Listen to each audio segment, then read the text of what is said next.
میں ایک مسلمان تھا۔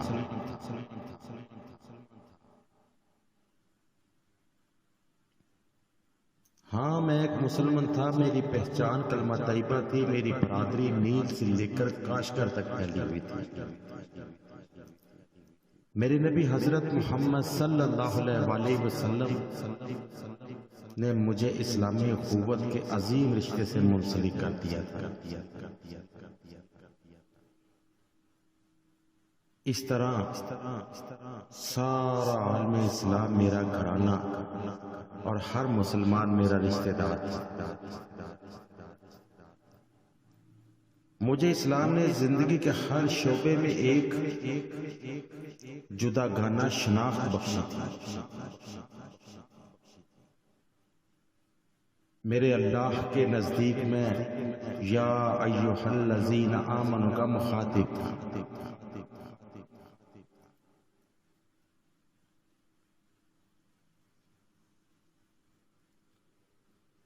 ساری دنیا جب مختلف قوموں میں بٹ چکی تھی تو میں عالمگیر اسلامی اخوت کا داعی تھا۔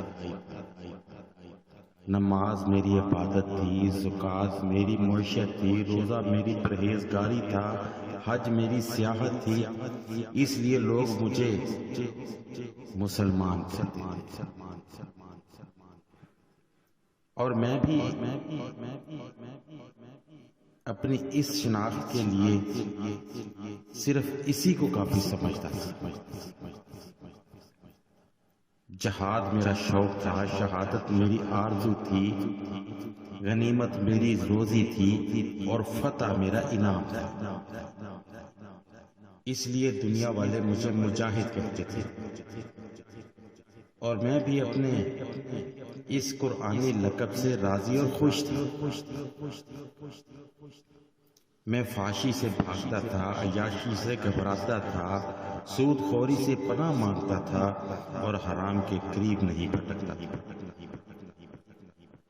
اس لیے میں اپنے رب کا فرما بردار بندہ کہلاتا تھا۔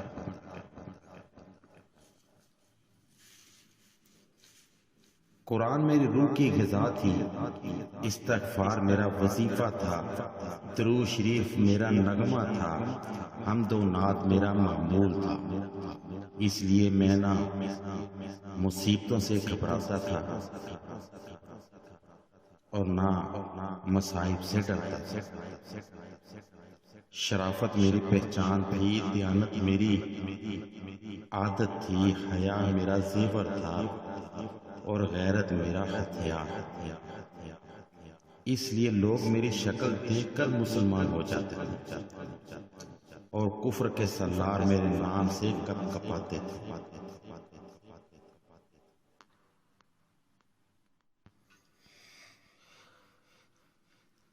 پھر انقلاب آیا۔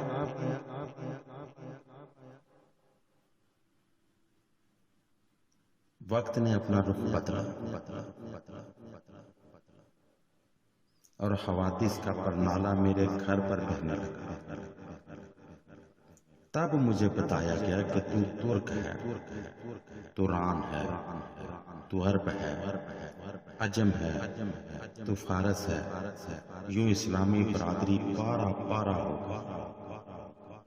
پھر مجھے کہا گیا کہ دنیا کے چند روز عیاشی تیری زندگی ہے، سود خوری اور لوٹ مار تیری ترقی ہے، بڑے بڑے پلازے کھڑے کر لینا تیرا مقصد ہے، اور چند بالشت پیٹ کی خاطر پوری زندگی گزار دینا تیری منزل ہے۔ مجھے سمجھایا گیا کہ تو قرآن پڑھے گا تو کھائے گا کہاں سے،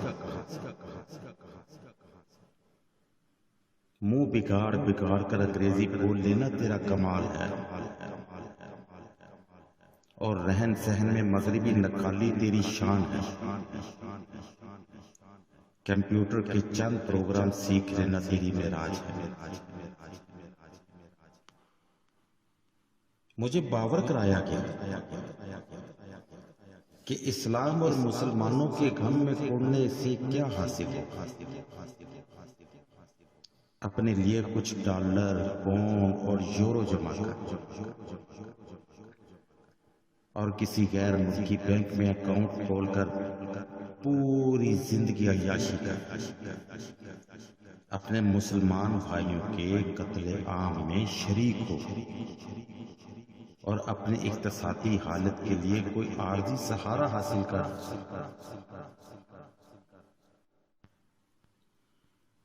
مسلمانوں کا خون سستے داموں بیچ اور قرضے کی کوئی نئی قسط وصول کر۔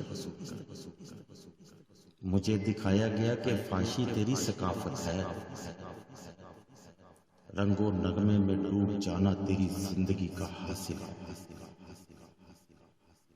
جنسی انارکی میں تیرے لیے ذہنی سکون ہے، ٹی وی، وی سی آر اور ڈش تیرے معلومات کا ذریعہ ہے، رشتوں کا تقدس اور شرف انسانیت کا احترام دقیانوسی اور پرانے خیالات ہے۔ مجھے یہ بھی سنایا گیا کہ ساری دنیا کی ذمہ داری تیرے سر پر نہیں ہے، اس لیے جہاد اور عالم اسلام کے لفظ چھوڑ دے، مساجد کو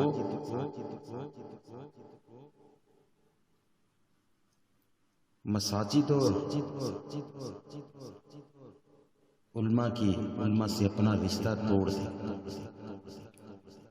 اور کسی سینما گھر یا نائٹ کلب کا راستہ ڈھونڈے۔ میرے محترم دوستو، آج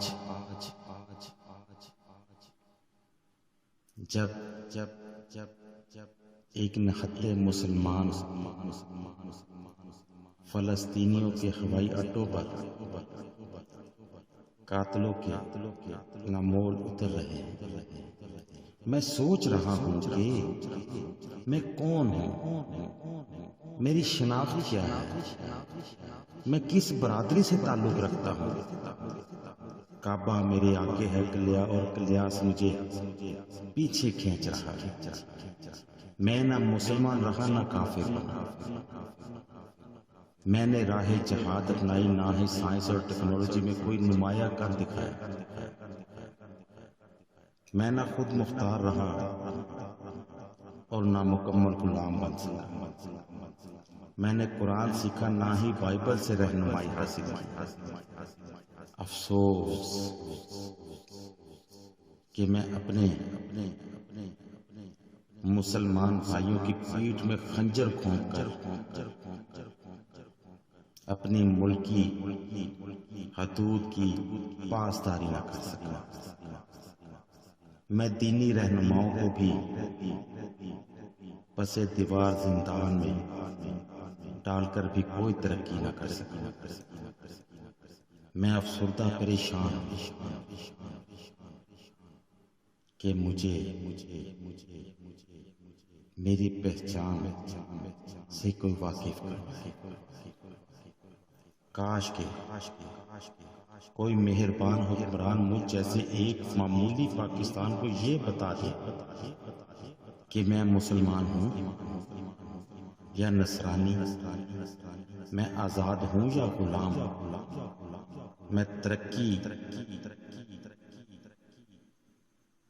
میں آزاد ہوں یا غلام، میں مشرقی ہوں یا مغربی، میں خدائے واحد کا بندہ ہوں یا نہیں، یا دور حاضر کا پجاری۔ کاش کہ مجھے کوئی بتلا دے۔